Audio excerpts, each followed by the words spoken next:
용용이의 경제학 교실. 안녕하세요. 용용입니다. 오늘은 소득 주도 성장에 대한 이야기를 조금 해보도록 하겠습니다. 왜 이런 소득 주도 성장에 대한 이야기를 하냐면, 우리가 지난 시간에 이제 최저임금 2만 원에 대한 이야기를 했잖아요. 최저임금 2만 원을 하자는 거랑 소득 주도 성장이랑 매우 비슷한 이야기라고 생각할 수 있거든요. 그런데 저는 개인적으로 소득주도 성장을 그렇게 좋아하진 않습니다. 그래서 소득주도 성장이 무엇인지 한번 알아보고요. 소득주도 성장을 왜 주장했는지, 소득주도 성장에는 어떤 문제가 있는지에 대해서 조금 이야기를 해보려고 합니다. 그래서 이게 이제 제가 이야기하는 최저임금 2만 원과도 어떻게 다른지에 대한 이야기도 함께 해보도록 하겠습니다. 우선 우리가 경제를 바라보는 관점에서요. 우리가 배운 걸로 따져보면 어떤 이야기들을 하냐면, 이제 가게와 기업이 생산물 시장과 생산 요소 시장에서 이렇게 막 어떤 것들을 주고 어떤 것들을 받고 하는 내용들을 우리가 이제 경제 활동이라고 이야기를 하거든요. 그래서 우리가 경제 활동에 있어서 제일 중요한 경제 주체는 가계와 기업이 되고요. 이걸 서포터 해주는 게 정부다라는 이야기를 했었습니다. 이걸 중학교, 고등학교 경제 시간에 다뤘던 이야기라서 이거는 간단하게 넘어가고요. 그래서 가계와 기업이 생산물 시장과 생산 요소 시장에서 어떻게 활동을 하는지를 보면, 기업이 이제 물건을 만들어서 생산물 시장에 주죠. 그러면 가게가 그거를 돈을 주고 구입해 옵니다.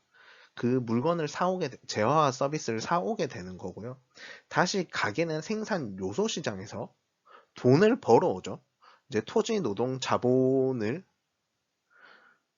이제 생산 요소 시장에서 공급하고요. 기업은 생산 요소 시장에서 토지 노동 자본을 사오면서 여기에 대해서 지대 임금 이자를 주게 됩니다. 그래서 기업이 지대 임금 이자를 생산 요소 시장에서 주게 되고요. 이 돈을 가지고 가게는 다시 생산물 시장에서 재화와 서비스를, 기업이 제공하는 재화와 서비스를 사오게 된다는 것이 이제 우리가 말하는 경제 활동이라고 하는 것입니다. 이 과정에서 우리가 이제 우리나라 전체 거시 경제의 측면에서 보면, 이 생산물 시장과 생산 요소 시장에서 움직이는 돈의 양이 같다라는 이야기를 하거든요. 그래서 오늘은 그 이야기부터 해보도록 하겠습니다. 그래서 제가 가게에서 생산물 시장으로 가는 거, 기업에서 생산물 시장으로 가는 거, 그 다음에 생산 요소 시장에서 가게로 가는 거, 그리고 그게 사실은 기업이 생산 요소 시장으로 줬던 거거든요. 그래서 이 내용에 대해서 조금 알아보도록 할 건데요. 우선 기업이 생산물 시장으로 주는 거는 재화와 서비스입니다. 그래서 이거는 우리나라 내에서 기업이 생산물 시장으로 제공하는 것이기 때문에 이걸 얼마나 많이 생산했느냐 하는 측면으로 이해할 수 있고요. 가게가 생산물 시장에서 뭔가를 돈을 주고 사오는 거잖아요. 이거는 얼마나 가게가 지출했느냐 하는 문제가 됩니다.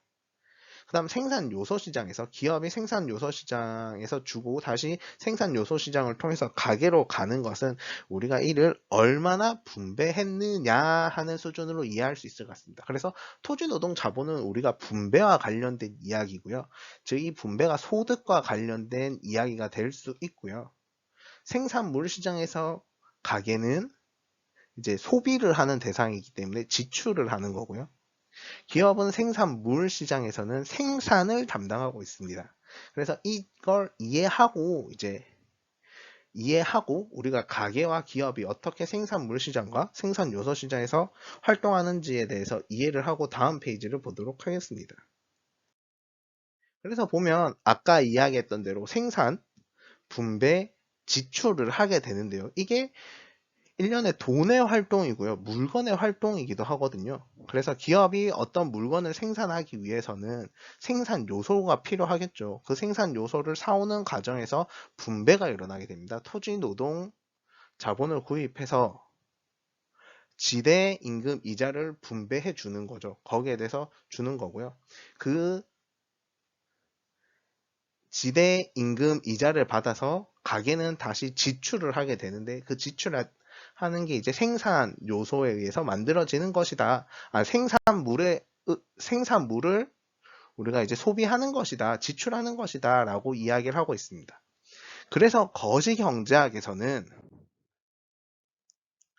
거시경제학에서 이야기하는 건 GDP는 GDE는 GDI는 모두 같다라는 이야기를 하고 있습니다. 이건 이제 우리가 삼면 등가의 원칙이라고 하는데요. 우리나라에서 생산한 것들을 우리나라에서 분배하고 우리나라에서 소비한다면 이 세 개가 모두 똑같이 맞아떨어진다라는 이야기를 하는 것입니다. 기업이 생산을 통해서 생산을 하고요. 기업이 생산을 하고요. 그럼 가게가 이 생산한 물건들을 모두 사오게 됩니다. 그 사오게 되면 기업이 당연히 돈을 벌겠죠.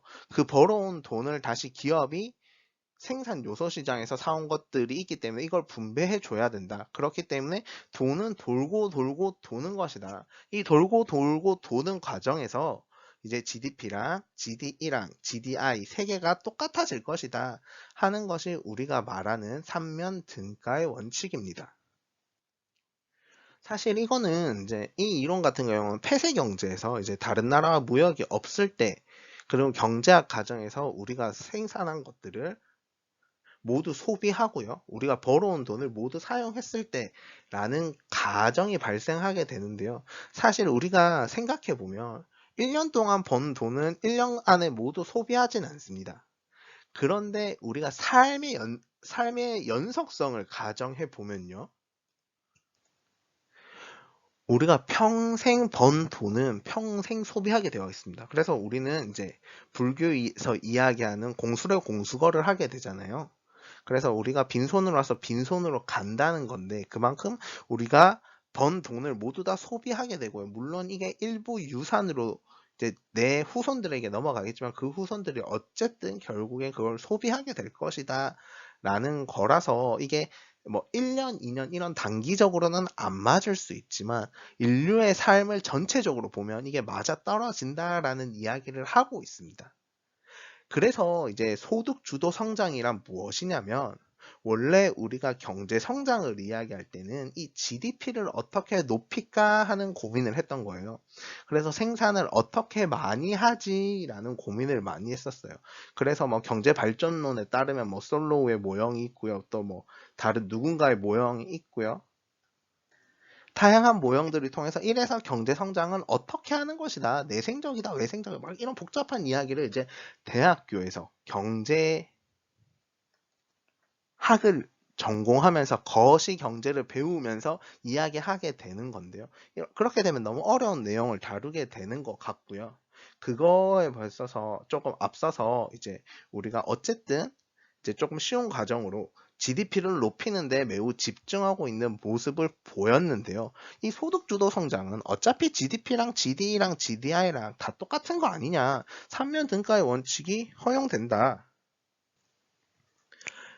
그렇다면 우리가 굳이 힘들게 GDP를 높여야 하느냐 라는 고민을 하는 거예요. 그럼 어떻게 할래? 라고 물었을 때 GDI를 높이자 라고 하는 거예요. 그래서 우리가 그 분배를 좀 더 많이 하자.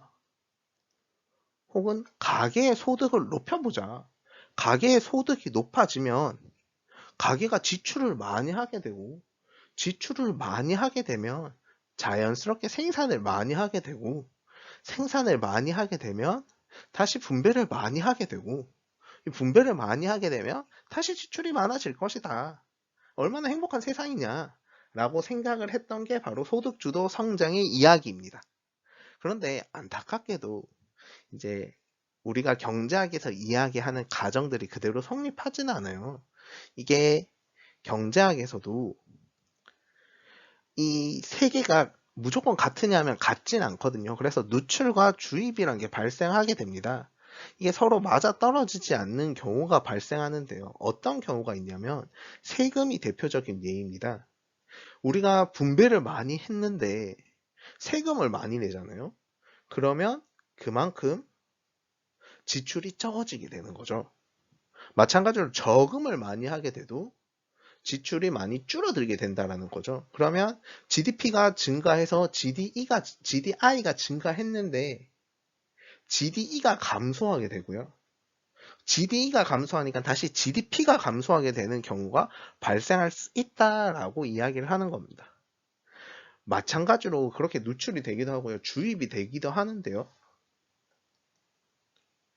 이 GDE 부분에서 해외에서 우리나라 물건을 수입을 많이 해가는 거예요.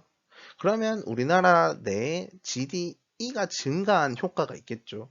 그럼 그 우리나라 내에서 GDP가 다시 증가하게 될 거고요. 그러면 GDP가 증가했으니까 GDI가 증가할 거고 다시 GDE가 증가하는 그런 선순환 그림을 그리게 될 것이다 라는 겁니다. 그래서 우리가 물론 그런 이야기를 해요. 뭐 우리가 저금을 하면 다시 그게 투자로 이어질 거기 때문에 결국 쌤쌤이 아니냐.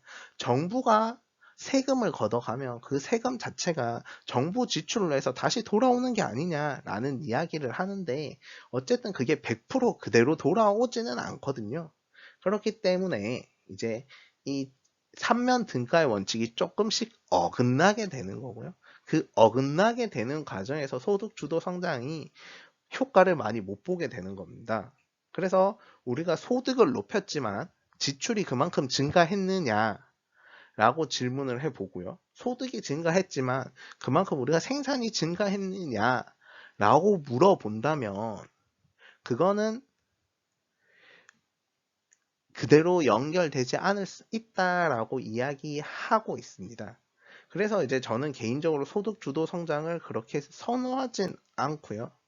그런데 다만 제가 말하는 최저임금 2만 원은 그럼 어떤 경우냐고 보면 저는 개인적으로 이 GDP의 성장의 의미가 필요한가라는 생각을 오히려 해요. 그래서 뭐 개인적인 이야기지만 뭐 우리가 GDP가 증가한다고 해서 우리 집 가정 살림이 나아진다? 라는 생각은 저는 개인적으로는 하지 않거든요. 우리나라가 GDP가 5%가 성장했으면 나의 가정에도 소득이 5% 증가했느냐라고 생각하면 저는 그렇지 않다라고 생각을 하거든요. 그래서 GDP나 GDI나 GDE를 높이자라는 개념 자체가 아니고요. 저는 이런 성장을 하는 과정에서 우리가 필요한 것이 아니라 우리가 삶을 살아가는 과정에서 최소한 우리가 필요한 돈이 얼마인지를 계산하는 측면이 있는 거고요. 그리고 나서 제가 좀 더 생각하는 건 경제 성장을 하는 것보다 제가 볼 때 현실에서 더 중요한 것은 경제 성장보다는 우리가 가족 체계를 다시 잡아가는 과정이라고 생각을 해요. 그래서 저는 4인 가족 체제를 어쨌든 유지하고 그 4인 가족 체제를 만들어 가기 위한 가장 베이스의 기점으로 이제 최소한의 소득이 얼마 이상은 되는 것이 맞지 않겠느냐라는 개념으로 접근을 하는 거지. 이게 어떻게 해서 우리가 최저임금을 2만 원을 해서 우리가 경제 성장을 어떻게 할 거야 라는 개념으로 접근하지 않았다는 건 미리 말씀드리고요. 뭐 그렇게 오해할 수도 있을까 봐 이런 시간을 간단하게 만들어 보았습니다. 질문 있으시면 댓글로 남겨주시고요. 구독과 좋아요는 필수입니다.